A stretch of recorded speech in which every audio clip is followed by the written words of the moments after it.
രാവിലെ കുറച്ച് കപ്പ കൊണ്ടുവന്ന് അപ്പോൾ അത് കൂട്ടുന്ന കുറച്ച് എടുത്തിട്ട് പുഴുക്ക് വെച്ച്, പിന്നെ ബാക്കിയുള്ളത് ഈ ഒരു കഷ്ണം. ഇപ്പോൾ ഇത് ഞാൻ വൃത്തിയാക്കിക്കൊണ്ട് വന്നിട്ടുണ്ട്. ഇനിയിപ്പോൾ ഇത് പുഴുക്ക് വച്ചാലല്ല ചെണ്ട വച്ചാലൊന്നും തികയല്ല എന്നാണല്ലോ. അപ്പോൾ ഞാൻ ഓർത്ത് ഇത് കൊണ്ടിട്ട് എന്തെങ്കിലും കടി, വൈകുന്നേരത്തേക്ക് എന്തെങ്കിലും കടി ഉണ്ടാക്കാമെന്ന്, അതിന് വേണ്ടിയിട്ട് ചെയ്യാൻ പോവാട്ടോ. അപ്പോൾ ഇത് ഞാൻ വൃത്തിയാക്കി കഴുകിയൊക്കെ എടുത്താൽ വന്നിട്ടുണ്ട്, തൊലിയൊക്കെ കളഞ്ഞിട്ട്. ഇനി നമുക്ക് ഇതുപോലെ ഒരു ഗ്രേറ്റർ ഞാൻ എടുത്തിട്ടുണ്ട്. ഇതിൽ ഒന്ന് ഗ്രേറ്റ് എടുക്കണം കേട്ടോ. അപ്പോൾ ഞാൻ ഒന്ന് ഗ്രേറ്റ് എടുക്കട്ടെ.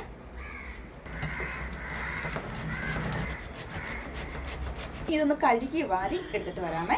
ഇതിൻ്റെ ഈ 100 എന്ന് പറയുന്ന സാധനം ഉണ്ടല്ലോ, അതായത് ഒരു വെള്ള ഇതുപോലെ ഇത് പോകണം. അപ്പോൾ ഇത് നമുക്കൊന്ന് കഴുകിയെടുക്കാം കേട്ടോ. ഇനി വല്ല മക്കൊക്കെ കൊണ്ട് അതൊക്കെ പൊക്കോട്ടെ, കഴുകിയിട്ട് വരട്ടെ.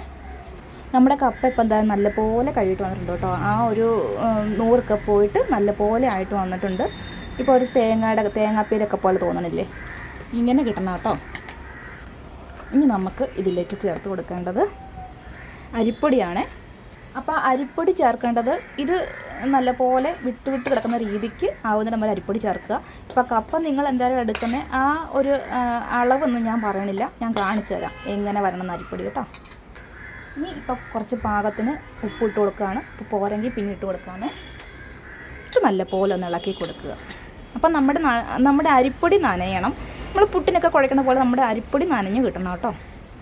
അപ്പോൾ അത് ഇതുപോലെ ഈ പാകത്തിന് വന്നിട്ടുണ്ട് കേട്ടോ. പിന്നെ നമുക്ക് വേണ്ടത് കുറച്ച് ശർക്കര ഒന്ന് തേങ്ങ ഇട്ടിട്ട് ഒന്ന് ചെറുതായിട്ടൊന്ന് വിളയിച്ചെടുക്കണം കേട്ടോ.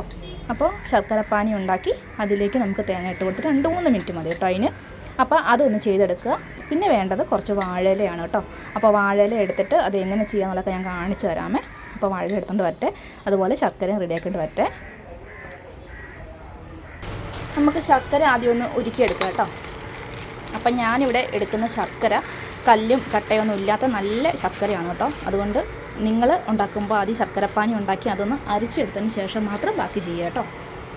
ഇത് ഞാൻ അരിച്ചെടുക്കുന്നൊന്നുമില്ല, ഇത് നമ്മൾ ഡയറക്റ്റ് അങ്ങോട്ട് ശർക്കരപ്പാനി ഉണ്ടാക്കുന്നേ ഉള്ളേ. ഒന്ന് അലുത്ത് വരട്ടെ. അപ്പോൾ ശർക്കരയൊക്കെ നല്ലപോലെ അലുത്ത് വന്നിട്ടുണ്ട് കേട്ടോ. ഇനി നമുക്ക് ഇതിലേക്ക് ഞാനിവിടെ തേങ്ങ ചിരണ്ടി എടുത്ത് വെച്ചിട്ടുണ്ട്. അപ്പോൾ അത് അങ്ങോട്ട് കൊടുക്കാമേ.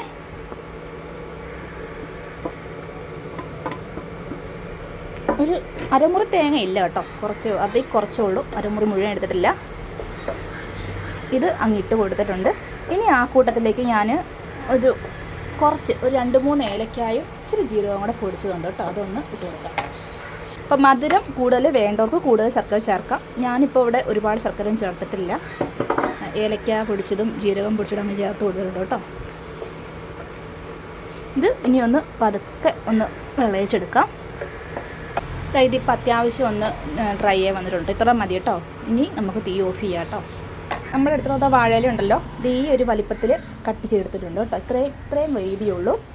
ഇത് ചുരുട്ടിയെടുക്കാനായിട്ട് ഇതിങ്ങനെ വെച്ച് ഒന്ന് ഇങ്ങനെ മടക്കി കൊടുത്തതിന് ശേഷം ഇവിടെ ഒരു ഈർക്കലി അങ്ങോട്ട് കുത്തി കൊടുത്താൽ മതി കേട്ടോ. വാഴയില കീറിപ്പോവാതെ കുത്തിയെടുക്കണം കേട്ടോ.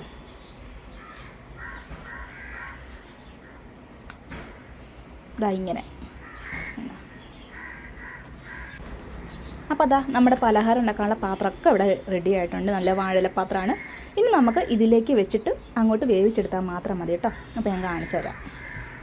ഈ വാഴയില വെച്ചുണ്ടാക്കിയ ഇതെല്ലാം ഞാൻ ഇപ്പോൾ ഒരു പ്ലേറ്റിലേക്ക് ഇങ്ങനെ അടുക്കി വെച്ചിട്ടുണ്ട് കേട്ടോ.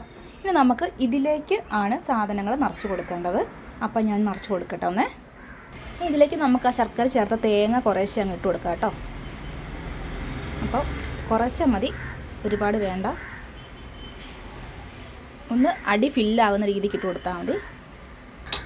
അപ്പോൾ എല്ലാത്തിലും ശർക്കര നിറച്ചിട്ടുണ്ട് കേട്ടോ. ഇനി നമുക്ക് ചെയ്യേണ്ടത്, നമ്മൾ കപ്പ റെഡിയാക്കി വെച്ചില്ലായിരുന്നു, കപ്പയും പൊടിയും കൂടെ കൂടിയിട്ട് ഇതുപോലെ ആയി വന്നിട്ടുണ്ട്. ഇനി നമുക്ക് ഇത് അങ്ങോട്ടേക്ക് ഫില്ല് ചെയ്ത് കൊടുക്കുക കേട്ടോ. അപ്പോൾ പതുക്കെ താഴെ പോവാതെ റെഡിയാക്കി എടുക്കുക കേട്ടോ.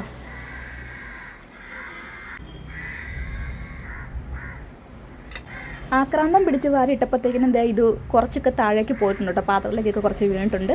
ഇനി നമുക്ക് ഇതിൻ്റെ പൊക്കത്തിലേക്ക് കുറച്ചും കൂടെ ബാക്കിയിരിക്കുന്ന ആ ശർക്കര ഇട്ട തേങ്ങയും കൂടെ വെക്കാം കേട്ടോ. ഈ കാക്കയെല്ലാം കൂടെ എന്തൊരു പൂച്ചെന്നറിയോ, രാവിലെ തൊട്ട് ഭയങ്കര ബഹളമാണ്. കാക്ക കുഞ്ഞുണ്ടായിട്ടുണ്ട്, അപ്പോൾ അതിനെ പറക്ക പിടിപ്പിക്കാൻ വേണ്ടിയിട്ടുള്ള ബഹളമാണ് കേൾക്കണം. ശർക്കരയും തേങ്ങയും അരിപ്പൊടിയും എല്ലാം പാകത്തിനായിരുന്നു. ഞാനിപ്പോൾ ഇവിടെ ഒരു പാത്രത്തിനകത്ത് കുറച്ച് വെള്ളം എടുത്തിട്ട് അതിനകത്ത് ഒരു തിരികയും കൂടെ എടുത്ത് വെച്ചിട്ടുണ്ട് കേട്ടോ. നമുക്ക് ഇനി ഇതിൻ്റെ പൊക്കത്തിലേക്ക് നമുക്ക് മറ്റേ പാത്രം എടുത്തിട്ട് ആവി കയറ്റാൻ വെക്കാമേ. ഇതിലേക്ക് അങ്ങ് ഇറക്കി വെക്കുകയാണ്. അപ്പോൾ ഇതിലേക്ക് വെള്ളം കയറുകയല്ലോ കേട്ടോ. ഇതിവിടെ ഇരുന്നിട്ട് നല്ലപോലെ ഒന്ന് വെന്ത് വരട്ടെ കേട്ടോ. നമ്മുടെ പലഹാരം ഇപ്പം ഇങ്ങനെ തീയിലിരിക്കുകയാണ്. ഒരു 10-20 മിനിറ്റൊക്കെ ആയിട്ടുണ്ട് കേട്ടോ. ഇനി നമുക്കൊന്ന് നോക്കാം തുറന്ന് എങ്ങനെയുണ്ടെന്ന്. നല്ല മണമൊക്കെ വരുന്നുണ്ട് കേട്ടോ. കാണാൻ തന്നെ ഒരു രസമൊക്കെ ഇല്ല, ആ വാഴയിലൊക്കെ തിങ്ങിയിരിക്കുന്ന കാണാനായിട്ട്. അപ്പോൾ അതാ നമ്മുടെ കപ്പപ്പുട്ട് ഇവിടെ നല്ല കിഡിലനായിട്ട് വന്നിട്ടുണ്ട് കേട്ടോ. നമുക്ക് ഇനി ഒരെണ്ണം എടുത്തിട്ട് ഒന്ന് തിന്ന് നോക്കാം അല്ലേ. അതാ ഇത് കണ്ടല്ലോ, ഇങ്ങനെ പിടിച്ചിട്ട് പതുക്കെ ഇങ്ങനെ ഒന്ന് പൊക്കി കൊടുത്താൽ മതി കേട്ടോ. ഇങ്ങനെ പോരുവേ, പതുക്കെ തള്ളി കൊടുത്താൽ മതി. കണ്ടോ, നല്ല പെർഫെക്റ്റായിട്ടുള്ള കപ്പപ്പുട്ട് കിട്ടിയിട്ടുണ്ട്. നല്ലൊരു ടേസ്റ്റുള്ളൊരു പുട്ട് തന്നെയാണ് കേട്ടോ. അപ്പം നിങ്ങൾ ഇതൊന്ന് ട്രൈ ചെയ്ത് നോക്കുക കേട്ടോ. ഇവിടെ നല്ല മഴയാണ്. എന്താണെങ്കിലും ഞാൻ ഇതും കൂട്ടി ചായയും കൂട്ടി കഴിക്കട്ടെ കേട്ടോ. അപ്പോൾ ഇനി അടുത്തൊരു വീഡിയോ ആയിട്ട് വരുന്ന വഴിയേക്കും എല്ലാവർക്കും ഒരുപാട് നന്ദി.